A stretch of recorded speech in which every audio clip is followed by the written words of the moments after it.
Did Mitt Romney save his soul? Mitt Romney and his family are gathered inside a budget hotel room. It is January 2008, and the New Hampshire primary is just days away. Romney, a candidate for the Republican presidential nomination, sits in a high-backed chair, clad in his usual armor, a navy blue tie, a gleaming white shirt with cufflinks, and dress pants. His wife, Anne, is seated next to him. Two of his sons and a daughter-in-law are arrayed around them. Romney's campaign is going poorly. He lost badly to Mike Huckabee, the former Arkansas governor, in the Iowa caucuses, and in New Hampshire he appears on track to lose again, this time to Senator John McCain. Maybe you just wait a few years? One of Romney's sons suggests. Romney seems to dismiss the possibility. When this is over, I'll have built a brand name, he says. People will know me. They'll know what I stand for. He pauses. The flippin' Mormon, he says, his face broadening into a half-smile. There are some titters from his family, more deflated than amused. Later, the clan kneels on the floor to pray. Romney bows his head, his elbows resting on the chair. In her prayer, Anne thanks God for his blessings and says that the family desires only to serve thee and to bring greater light to this earth. This moment, captured in the 2014 documentary, Mitt, encapsulates the enduring paradox of Mitt Romney. After serving as a moderate governor in Massachusetts, where his signature accomplishment was enacting universal health care, he went through an ideological and tonal makeover as he labored, during two failed presidential campaigns, to navigate the rightward lurch of his party. He never shed the aspersion that he was a flip-flopper, a man lacking true conviction. During a Republican candidate forum in New Hampshire, in 2008, McCain turned to Romney and said, "We disagree on a lot of issues, but I agree you are the candidate of change." On the hustings, Romney often came across as starched and stiff, like his crisply ironed dress shirts. Voters struggled to get a genuine sense of him.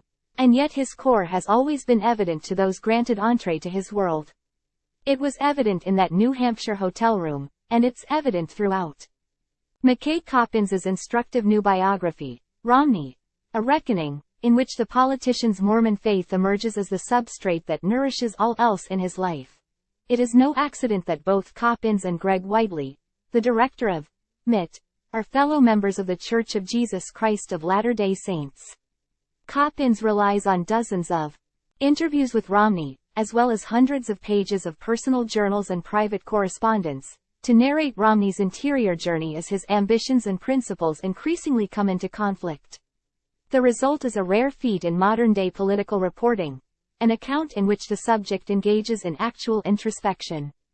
Romney spent years contorting himself for the hard-right elements in his party, eventually becoming the GOP's standard-bearer during the 2012 election. In interviews, he spoke about the rationalizations he'd made over the years and his capacity for self-justification, as Coppins puts it. But when Donald Trump won the presidency, the moment of reckoning, in the book's title, Romney decided to fling himself into the fray. The forces of populism and outrage had already overtaken the Republican Party. The question was whether Romney could find redemption for himself. The Epistle of James admonishes believers to be doers of the word, not just hearers. Without works, the epistle explains, faith is empty. The manner in which faith becomes works in politics, however, can be like an intricate knot with many folds. Black evangelicals and white evangelicals share theological beliefs but diverge on their partisan affiliations. There is a rich social justice tradition in Roman Catholicism, yet many conservative Catholics are foot soldiers of the right. Religion offers a compass but not a map. Universal health care? Balancing the budget? Protecting the border? The scriptures and other religious texts are silent. One can identify broad principles, and sometimes even these are contradictory, but specific policies must emerge from human wisdom and processes. Romney's process came from another deeply rooted identity: the data-driven businessman. In the 1970s, after graduating with joint MBA and law degrees from Harvard, Romney began working in the burgeoning field of management consulting. He eventually landed at Bain & Company, where he quickly became a star. Bain's leaders put him in charge of a new investment firm, Bain Capital, which identified ailing companies to invest in, overhauled them from within, then sold them for profit. The firm made Romney fabulously wealthy and helped to launch his political career. It also shaped his governing in Massachusetts, where he saw himself primarily as a partisan of pragmatism, not an ideologue. His approach to the healthcare issue was illustrative. "I don't look and say, 'What's the conservative point of view on this?'" he told Coppins.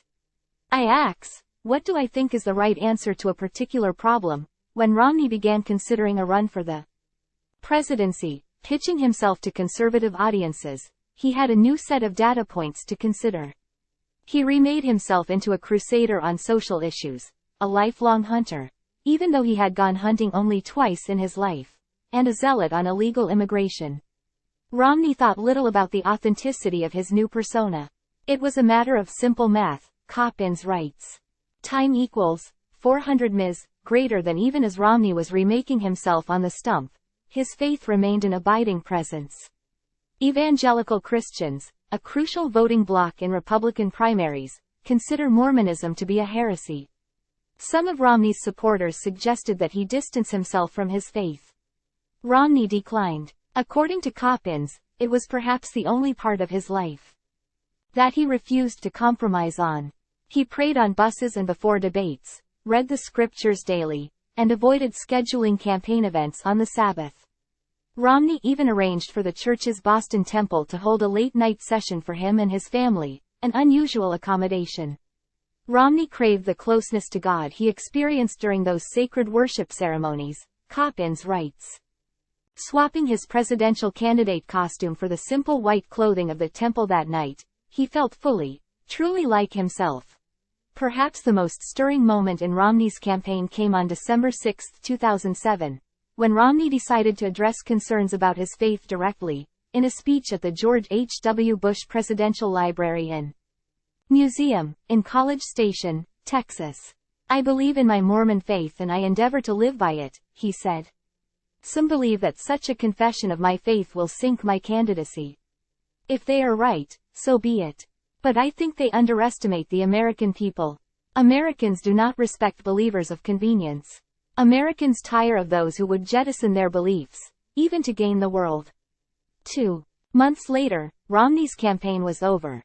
When it came time to decide whether to enter the 2012 presidential campaign, Romney was conflicted. The press generally considered him the Republican frontrunner, but most of his family opposed another bid. The right was undergoing a transformation. The Obama presidency had helped to incite the anti-establishment Tea Party movement, and the GOP's restive, grievance-fueled grassroots didn't seem particularly hospitable to a patrician figure like Romney. He was also resolved to avoid the contortions of 2008. "Of course, I would want to win, but feeling that I have been true to what I believe is even more important," Romney wrote in an email to advisors. Time equals 400 ms. Greater than. The campaign decided to relentlessly focus on the economy. Romney had always been most comfortable making his case as a turnaround specialist. But, in Coppins's telling, Romney's advisors continued to nudge him to tend to the far right. His rhetoric on immigration verged on nativist. During one Republican debate, he suggested self-deportation for undocumented immigrants. He also sought the endorsement of Trump, who had spent months stoking baseless conspiracy theories about Obama's birthplace. Romney captured the nomination but was trounced by Obama in the election. That night, when one of his advisors raised the prospect of yet another campaign, he insisted, "My time on the stage is over, guys." Time equals 400 ms. Greater than. Romney first encounters Donald Trump in the 4th chapter of Coppins's book. It is 1995. And Trump has invited Romney to spend the weekend at his extravagant estate at Mar-a-Lago. According to Coppins, Romney found the experience deeply weird, and figured he would never see Trump again. The magnate's rise in the polls, during the 2016 nominating contest, befuddled him. He and Ann watched Trump's rallies, where the specter of violence seemed omnipresent. "Those people weren't at our events," Ann said. When it became clear that Trump might win the Republican nomination, Romney scrambled to stop him, delivering a speech denouncing him as a phony, a fraud, and later working behind the scenes to send the nomination to the convention. He had predicted to friends that Trump would win the election. Even so, he was unprepared when it happened. Yet Romney's resistance to Trump did not proceed in a straight line. He famously flirted with joining the Trump administration as Secretary of State. When a photo of the two men meeting over dinner at Jean Georges, the lavish restaurant inside the Trump International Hotel and Tower in New York, went viral, the flip-flopper memes returned. In the orange and yellow-hued image, Trump appears to be almost cackling. Romney looks chagrined, his eyebrows raised and his lips drawn together. He later insisted to Coppins that his expression had nothing to do with Trump. It had to do with the awkwardness of being in a public restaurant and cameras coming and taking pictures, he said. After the dinner, he told reporters that he had increasing hope that President-elect Trump is the very man who can lead us to a better future. According to Coppins, Trump called Romney and told him that he needed to come out with a stronger statement. Trump was terrific and would be a great president. Romney could suffer the pretense no longer. Maybe after so many years of allowing the petty indignities and moral compromises to pile up, he had finally reached his limit, Coppins writes. Coppins details Romney's growing alarm during Trump's first few months in office. The travel ban. The exodus from the State Department. The statement, after a white nationalist rally in Charlottesville, that there were very fine people on both sides. At one point, Romney jotted down a line from William Butler Yeats's poem, The Second Coming, written after the First World War. The best lack all conviction, while the worst are full of passionate intensity. This was the new Republican Party, in Romney's mind. In the fall of 2017, he decided to return to politics, running for a Senate seat in Utah. Money is motivating when you don't have it and when you are young, he wrote in his journal. A purpose greater than self is what motivates now. That purpose was to become a counterweight to Trump. In the Senate, Romney seemed to grow in stature and fortitude. Gone was the caution that had paralyzed him during his presidential bids. He became one of the few in his party willing to criticize Trump's excesses. On December 18, 2019, the House voted to impeach the president over allegations that he'd withheld military aid from Ukraine in order to pressure its president, Volodymyr Zelensky, into launching investigations that would benefit Trump politically. Preparing for the Senate trial, Romney studied Federalist No. 65, in which Alexander Hamilton argues that the Senate is the only institution with sufficient independence to handle a trial with necessary impartiality. The trial lasted just 5 days. Romney was frustrated by his Republican colleagues. How unlike a real jury is our caucus, he wrote in his journal. One evening, after the Senate had recessed, Romney returned to his office, knelt on the floor, and prayed. Later, he listed in his journal the potential consequences of voting to convict Trump. He would be ostracized in the Senate. Fox News would tear into him, stoking up the crazies. The president would attack him mercilessly, or use the government to hurt his sons. Romney might need to move from Utah. That night, at his townhouse in Washington, he slept poorly, waking before dawn to review the case again. In his office, he convened his staff and told them that he had reached a verdict. On February 5, 2020, Romney stood at the lectern in the Senate chamber to explain his decision to become the first senator in American history to vote to remove a president from his own party. As a senator juror, I swore an oath, before God, to exercise impartial justice, he said. I am profoundly religious. My faith is at the heart of who I am. Here, Romney paused for several seconds, his eyes downcast, seemingly overcome. I take an oath before God as enormously consequential, he went on.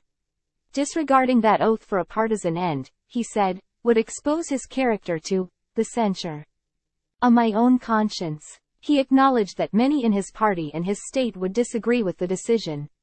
He also acknowledged that his vote would not remove Trump from office. I will tell my children and their children that I did my duty to the best of my ability, he said, believing that my country expected it of me. After the speech, Romney reached Ann by phone. She described watching his address as a spiritual experience. In the days that followed, as vitriol rained down on Romney, he thought of Parley Parker Pratt, an early Mormon missionary and a distant ancestor, who had toiled for months in New York City without winning any converts, but who one day received a vision of assurance from the Lord, that his labor had not been in vain, that his sacrifice had been accepted. Romney wrote in his journal that a huge weight had been lifted, that the anxiety is gone. In the spring of 2021, Coppins and Romney began meeting weekly, in secret, for interviews that sometimes went on for hours. Several months had passed since the January 6 insurrection, and Coppins writes that Romney often sounded like a spy behind enemy lines. Romney confided that much of his party really doesn't believe in the Constitution. He was mulling difficult questions, including his own culpability in what had become of the GOP. Was the rot on the right new? Or was it something very old just now bubbling to the surface? And what role had the members of the mainstream establishment, people like him, the reasonable Republicans, played in allowing that rot to fester? Last month, Romney announced, at the age of 76, that he would not seek re-election in the Senate.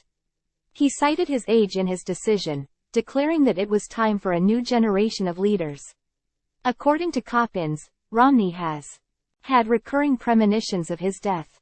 His church teaches him that, one day, he will stand before God and face an accounting for his thoughts, words, and works.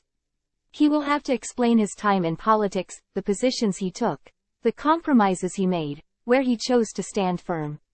If Romney is at a loss, he might bring along Coppins's record of his reckoning. Diamond suit.